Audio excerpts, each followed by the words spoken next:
นี่เขามีเป็นห้อม9:30คน9:30ที่เจมจะขึ้นมานะพาเวทนะครับนี่เป็นโมงประจำเลยครับเป็นโมงประจำของเจมเองนั่นนะครับนี่เป็นโมงประจำของเจมเองนะครับนี่เจมจะขึ้นทุกมื้อเลยนะขอรอท่าแป๊บนึงเดี๋ยวเจมจะขอส่งมีตติ้งก่อนงบมื้อนี้199นะ199เด้อเด้อและไผจะเทศนำนะสมเจ้าก็อย่าลืมวิเคราะห์ไปนำกันเนาะและต้องให้เข้าใจถึงความเสี่ยงของการลงทุนแน่เนาะเดี๋ยวแป๊บนึงนะสมเจ้าค่อยขออันนี้ก่อนเดี๋ยวค่อยขอส่งมีตติ้งกับทีมงานมาเนาะน่าจะประมาณนี้แล้วค่อยจะมาเริ่มวิเคราะห์ตลาดไปพร้อมกันเลยเนาะโอเคเนาะเอ้ยขอกินน้ำบ่เจ้าค่อยคอแห้งหมดเพราะว่าหลายโพดมื้อนี้เพราะว่าหลายโพดแล้วมื้อนี้แต่แป๊บนึงเด้อคนเดียวแป๊บนึงเด้อคือเก่าเนาะทุกคนเนาะค่อยจะวิเคราะห์จากรูปแบบของตลาดเนาะหรือว่าการเคลื่อนไหวของแท่งเทียนเนาะหรือว่าแนวโน้มมาแหละแนวโน้มแหละครับ DZR นำ DZR จิมใส่มาผมคาดว่าหลายเติบแล้วเนาะจิมสร้างกันไปในจุดนี้มาเดี๋ยวเฮาเบิ่งก่อนเดี๋ยวเบิ่งกราฟก่อนกราฟซุยนี้งามบ่ในมูลเบิ่งมันจะงามบ่ในมูลเทลงอยู่แต่ว่ามันจะมีบางจุดที่มันบางช่วงที่มันค่อนข้างว่าบ่อยากโอเคมาได้เนาะเดี๋ยวเฮาเบิ่งก่อนนะก่อนเนาะจะเทรดกราฟซุยนี่แหละจะเทรดกราฟกันดอกกราฟซุยเลยเนาะจะเทรดกราฟซุยเด้อเดี๋ยวกราฟซุยก่อนเนาะเทรดกราฟซุยวันอาทิตย์ก่อนวันอาทิตย์นี้จะเทรดกราฟซุยจะเทรดกราฟซุยอย่างเดียวเลยวันอาทิตย์เนี่ยเนาะเดี๋ยวเฮาเบิ่งก่อนเดี๋ยวเจมขอเบิ่งก่อนเด้อเดี๋ยวเจมขอตีเส้นก่อนงบ199เหรียญโลกา199เหรียญเด้อได้กำไรก่อนเนาะแล้วค่อยจะเอาจัก50เหรียญเนาะจัก50เหรียญเนาะเบิ่งว่าจะเอาได้บ่เดี๋ยวมีว่ามันจะเกินอยู่จังนะเดี๋ยวมันจะเกินเนาะต้องตั้งเป้าชัดเจนอีกเด้อตลาดปัจจุบันนี้เด้อคนมาเดี๋ยวค่อยจะออกจาก1ออเดอร์2ออเดอร์ให้เบิ่งเป็นกรณีศึกษาเด้อคนเด้อในออเดอร์นี้บ่ต้องออกนำค่อยก็ได้ในโซนนี้ขายผมจะขายเด้อในโซนนี้ค่อยจะขายก่อนในโซนนี้จะขายก่อนโซนนี้ขายก่อนเลยบริเวณนี้เนาะขายเลยเนื่องจากเปอร์เซ็นต์ R ค่อนข้างว่าตัดขึ้นไปค่อนข้างว่าสูงคนในจุดนี้เด้อค่อนข้างว่าสูงในจุดนี้ก็คือแนวโน้มตามแนวโน้มประกอบคนนั้นตามแนวโน้มประกอบในจุดนี้คือเจ้าแนวว่าเนี่ยพอจิเข้ามากับเจมเนาะพอเจมจะวิเคราะห์จากแบบนี้ให้เราได้เข้าใจคือเจมจะเบิ่งจุดที่มันเคยกดราคาคนเนาะนี่จะแม่นขายคนเนาะนี่ก็จะแม่นขายนี่ก็จะแม่นขายในจุดนี้นี่ก็จะแม่นซื้อนี่ก็จะแม่นซื้อคนเนาะในจุดนี้คือเจมจะวิเคราะห์จากในเรื่องของตลาดคนเนาะแล้วว่าหรือว่าเปอร์เซ็นต์ R ไปนำคนเนาะเปอร์เซ็นต์ R ตัวนี้มันตัดขึ้นไปค่อนข้างว่าใกล้เส้นลบซ่าเนาะจังนะโอเคไม่ได้แฮกมาเนาะจังน้อยไม่ได้แฮกมาเนาะเดี๋ยวประกันต่ออีกคนเด้อคือในงบ100กับ10100กับ9เหรียญเนาะ199เหรียญมากำไร50%เนาะเบิ่งว่าจะเอาได้บ่เนาะมาเดี๋ยวเบิ่งก่อนในจุดนี้โอ้ข้างว่าขึ้นไปต่ออีกจุดแสดงว่ายังขายกดราคาลงมาต่อนี่เด้อแล้วนี่ขายต่อจะได้จะขายต่อในจุดนี้เด้อจะขายต่อในจุดนี้ขายต่อส่วนนี้เด้อน้องเด้อมีโอกาสที่จะลงมา3แท่งได้อยู่คนมีโอกาสที่จะลงมา3แท่งได้อยู่แต่ในส่วนนี้จะติดฐานอยู่ได้นึงจะติดฐานอยู่น้อยนึงเนาะสมเจ้าเนาะจะติดฐานนิดนึงตามที่เฮาสังเกตเบิ่งเนาะมันจะติดฐานอยู่น้อยเดียวเด้อตอนนี้เนาะติดฐานอยู่น้อยนึงนี่ฐานบริเวณนี้เนาะสมเจ้ามันติดฐานในส่วนนี้ยังติดฐานในโซนนี้เนาะติดฐานในโซนนี้เนาะสิว่าสวิงแฮงเนาะจังสวิงแฮงเนาะ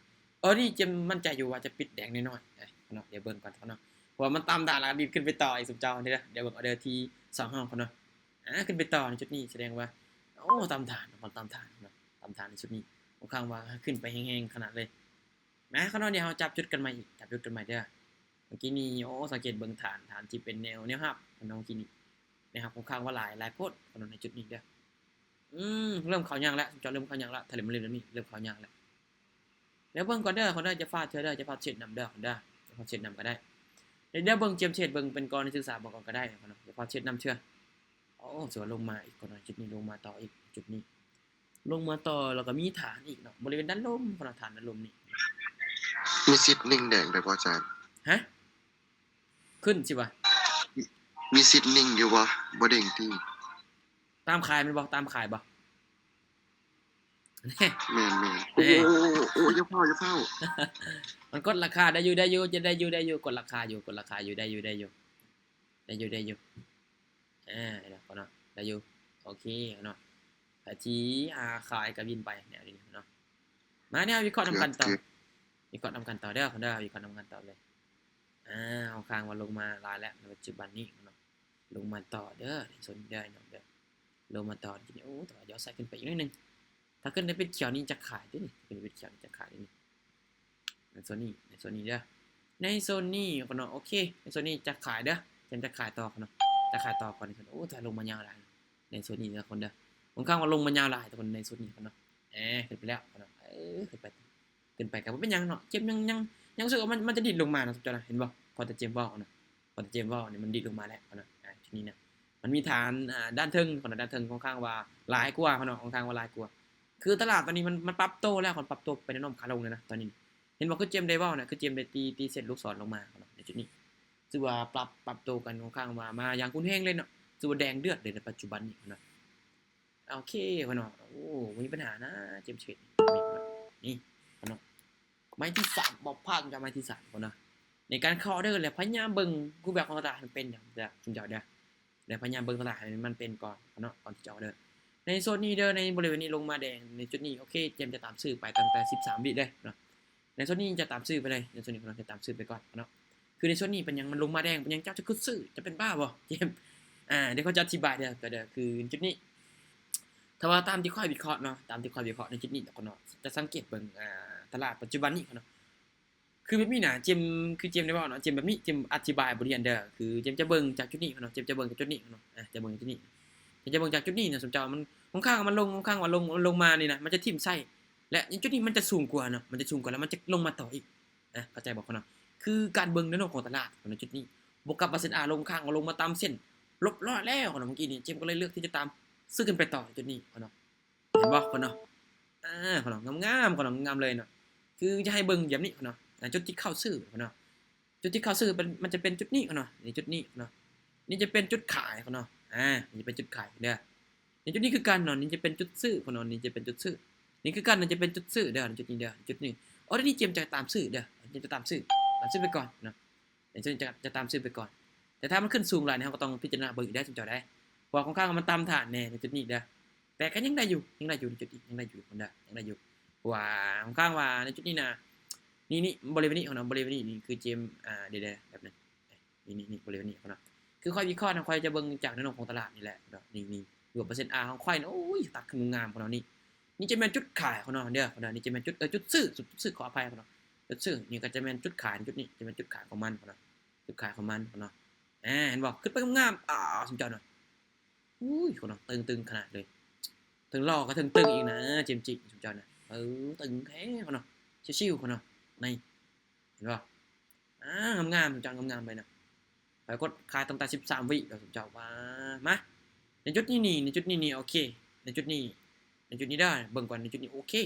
ขาย13วิคือเก่าเนาะโอ้ขึ้นเป็นยาวหลายเนาะขึ้นเป็นยาวหลายในจุดนี้เนาะในจุดนี้นี่เจมขายเด้อเจมขายนะไปที่จะซื้อกะโอเคตามซื้อได้เนาะไปที่จะขายได้เนาะคือในจุดนี้เจมจากวิเคราะห์จากเปอร์เซ็นต์เนี่ยเปอร์เซ็นต์ข้างๆขึ้นไปตามเส้นลบ0แล้วเนาะในจุดนี้เด้อแต่ถ้ามันมีแฮงซื้อเข้ามาบอกมีแน่นอนเนาะแฮงซื้อเข้ามาหลายในจุดนี้แต่ว่าค่อยจะตามขายในจุดนี้ค่อยจะตามขายคือค่อยเบิ่งจากรูปแบบของตลาดในปัจจุบันนี้นะค่อยเบิ่งพอได้เบิ่งได้ออกอยู่แต่มันก็บ่100%ผมจ้ะแต่ว่าหรือว่าตามค่อยวิเคราะห์ค่อยจะวิเคราะห์ตามบทเรียนที่ค่อยได้ศึกษามาเนาะในจุดนี้ยังเป็นแดงน้อยอยู่เจมส์ว่าน่าจะปิดแดงน้อยๆเนาะน่าจะปิดแดงน้อยเฮาได้อยู่แต่ก็สามารถที่จะวินหรือปิดแดงให้เฮาได้เนาะเห็นบ่เนาะเห็นบ่เนาะนี่เนาะบ่ยากนะคนการเข้าเด้อเนาะบ่ยากจับจุดตลาดได้กำไรเห็นเนาะจ้ะเนาะเนาะมาเดี๋ยวเบิ่งก่อนอีกจักนึงก็เด้อ2เด้อเนาะคนเดียวเบิ่งก่อนเด้อในรอบนี้คนนอนในรอบนี้กำไรงามๆเลยเนาะขึ้นไปต่ออีกจุดนี้เนาะขึ้นไปต่ออีกในโซนนี้เนาะขึ้นไปต่อในโซนนี้โอเคในโซนนี้เด้อจะขายตะ8วิเลยจุดนี้จะขายต่ออีกเนาะจะขายต่ออีกในโซนนี้โอ้เห็นซื้อเข้ามาหลายเว้ยสนใจเว้ยบ้านี่เถอะเข้ามาหลายขึ้นไปสูงขนาดเลยโธ่ขึ้นไปสูงขนาดเนาะขึ้นไปสูงแต่ยังมีเปอร์เซ็นต์อยู่พวกเจ้าเสือว่ามันจะดิดลงมาพวกเจ้าเสือบ่พวกเจ้าเสือใครว่ามันจะดิดลงมาพวกเจ้าเสือมันจะดิดลงมาในแท่งตัวนี้นะเห็นป่ะมันยอดไส้แล้วนะมีอาการแล้วจังก็มีอาการแล้วเดี๋ยวมันจะทุบลงมาทรงท่าเด้อพวกเจ้าเสือใครบ่พวกเจ้าเสือใครบ่ตอนนี้ขึ้นไปยาวขนาดนั้นสมจรเนาะขึ้นไปยาวขนาดเลยเนาะเจ้าจนนี้มันนี่สิบ่งงบ่สมจรสิบ่งงโอเคเนาะถือว่าในเอานี้พลาดไปสมจรถือว่าขึ้นไปค่อนข้างว่ายาวหลายเนาะเจ้าฐานตอนนี้ก็เอาบ่อยู่เลยแสดงว่าน่าจุดนี้เนาะน่าจะเป็นจุดนี้แหละที่มันเริ่มจะปรับโตขึ้นไปต่อเนี่ยโอเคเนาะ เดี๋ยวมาจับจุดใหม่อีกคนเนาะมาจับจุดใหม่อีกคนเนาะเช็ดหน้าบ่วินทุกไม้ก็ได้คนเนาะเจมเช็ดก็บ่ได้วินทุกไม้ดอกแต่เจมบริหารเอาคนเนาะเจมบริหารเอามาเดี๋ยวเบิ่งก่อนเดี๋ยวเบิ่งเดี๋ยวถัดไปเดี๋ยวเบิ่งก่อนในจุดนี้เดี๋ยวขอเบิ่งก่อนคนเนาะตามฐานแล้ว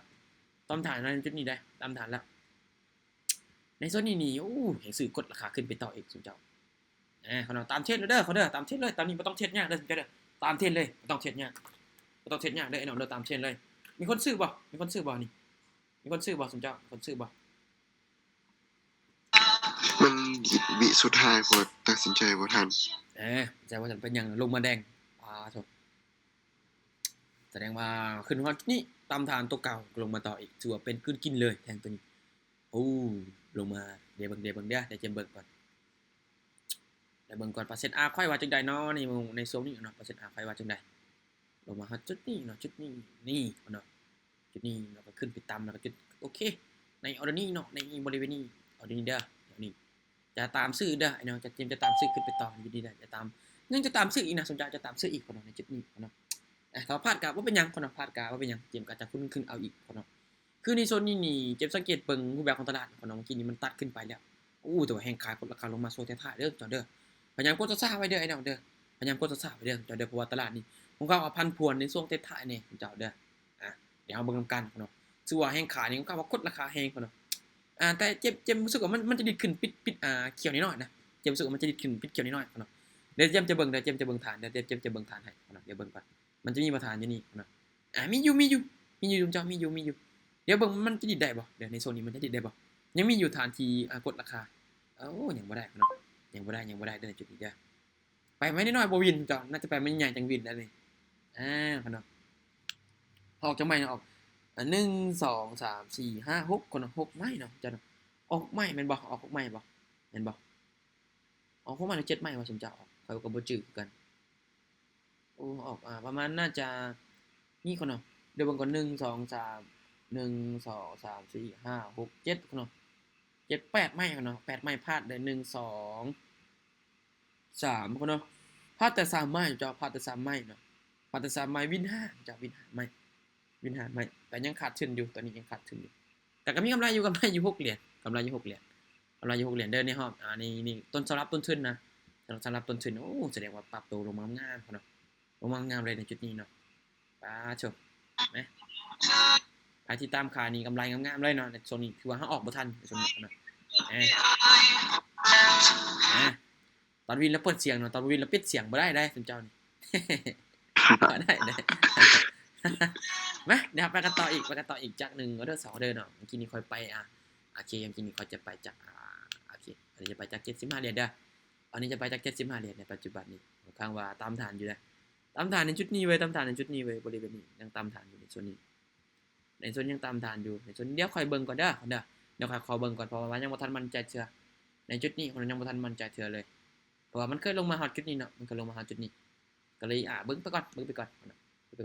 เพราะว่าแท่งตัวนี้เป็นแท่งน้อยๆแน่ปิดเทียบว่าอยู่ในโซนที่เป็นฐานที่เป็นแนวรับหลังจากนั้นเมื่อกี้นี้มันปิดอยู่น้อยๆเนาะเจมก็เลยเบิ่งก่อนเนาะลงมาแล้วปัจจุบันนี้ลงมาต่อแล้วเนาะ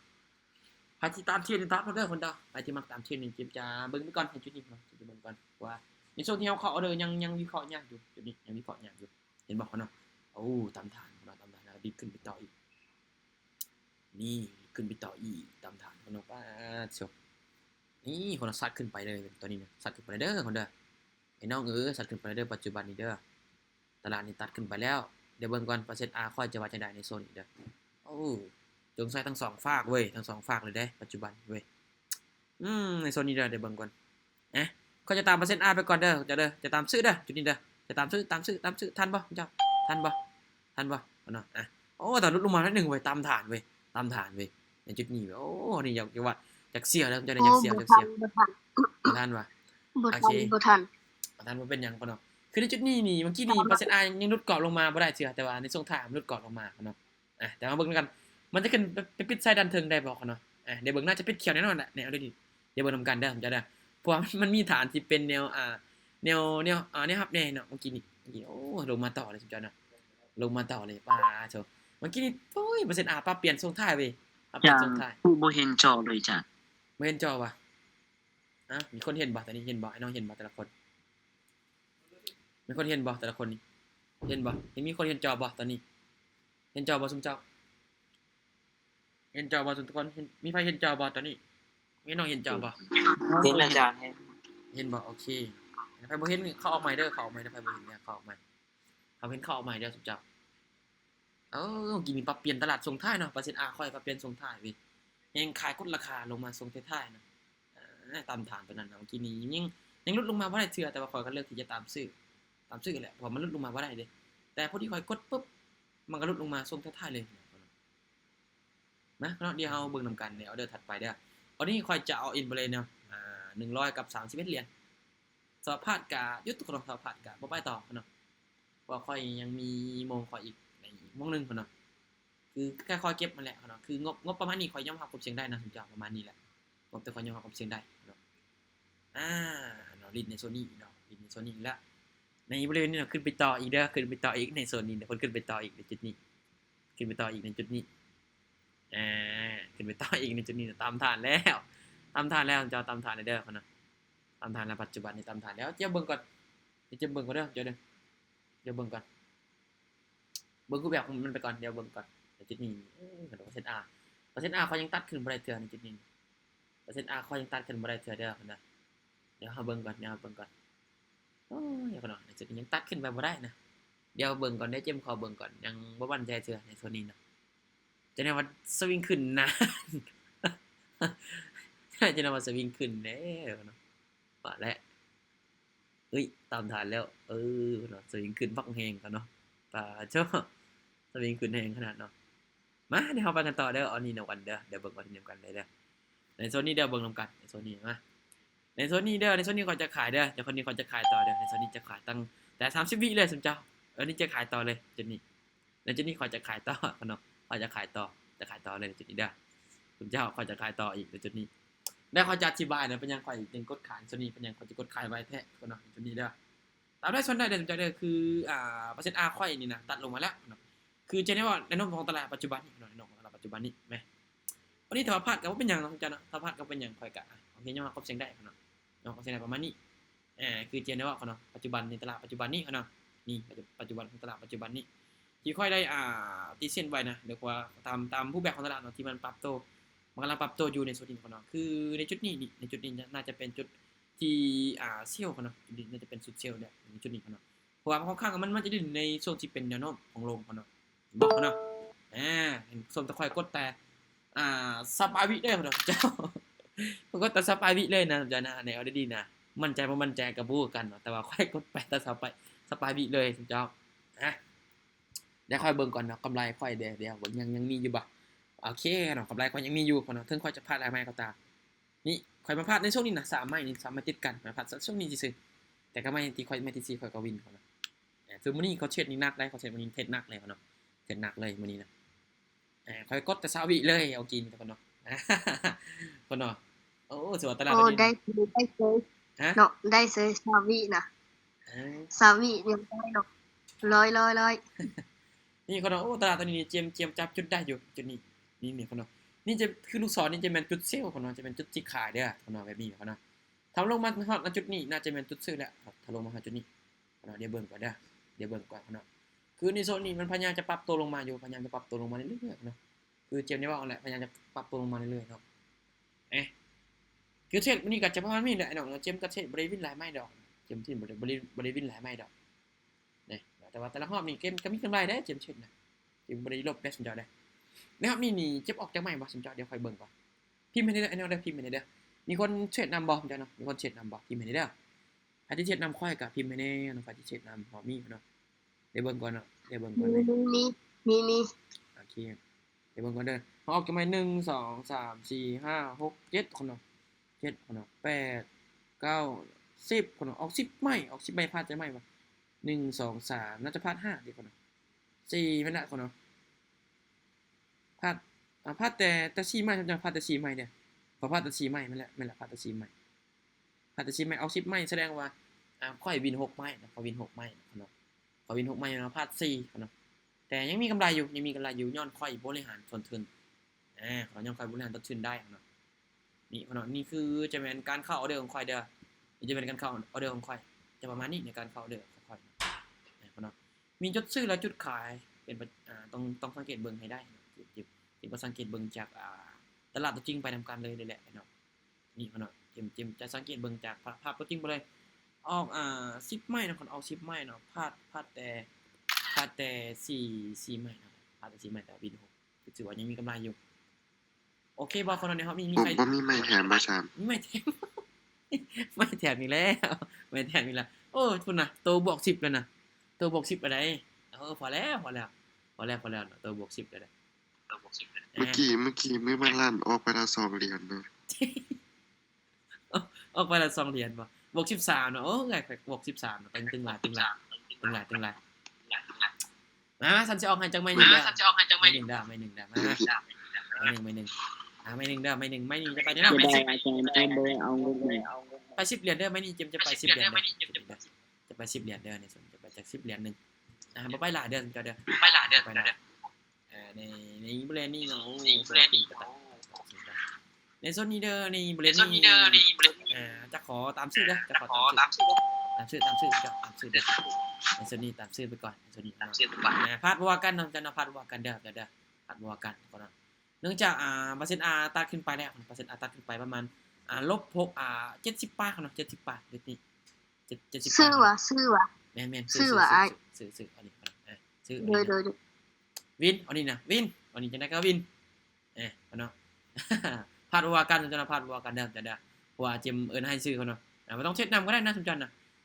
เขาเนาะน่าจะพลาดแหละมันจะวินนั่นแหละเพราะมันลงมายาวแล้วอันนี้เนาะโอเคเขาเนาะพอเด้อจะได้พอเด้อเจมไปต่อแล้ว โอเคพอกำไรไป5เหรียญซะเดี๋ยวสิบ่เหลือ แม่นตั้งเป้าตัวเองเด้อตั้งเป้าตัวเองเด้อตั้งเป้าตัวเอง โอ นะ เคกำไร6เหรียญกำไร6เหรียญ นี่กำไร13 เหรียญเนาะ10 เหรียญตึงหลายแต่ละคนตึงได้แล้วจะโลภเด้คุณได้จะโลภแม่เนาะได้แล้วจะโลภแม่เขาเนาะคือต้องตั้งเป้าแม่ต้องเป้ากับตัวเองแม่เนาะคือเจมเช่นกับตั้งเป้าประมาณนี้แหละงบ100นึงเขาเนาะแต่ทำไมก็บ่ได้หลายโอเคบ่คนนั้นเนี่ยครับนี่เช่นกับประมาณนี้ได้เจมเช่นเนี่ยประมาณนี้ครับเจมเช่นประมาณนี้นะโอ้ถือว่าคนบวกหลายเติบเนาะคนบวกหลายโอเคเขาเนาะน่าจะบ่อีหยังแล้วสิถามเขาเนาะถ้ามีถามเจมก็จะขอจบมีตติ้งเด้อจ้าเด้อโอเคบ่คุณเจ้าโอเคนะบ๊ายบายคนเนาะเดี๋ยวพอกันรอบ11 โมงก่อนเนาะ11 โมงเดี๋ยวพอกันเด้อบ๊ายบายคนเนาะบ๊ายบาย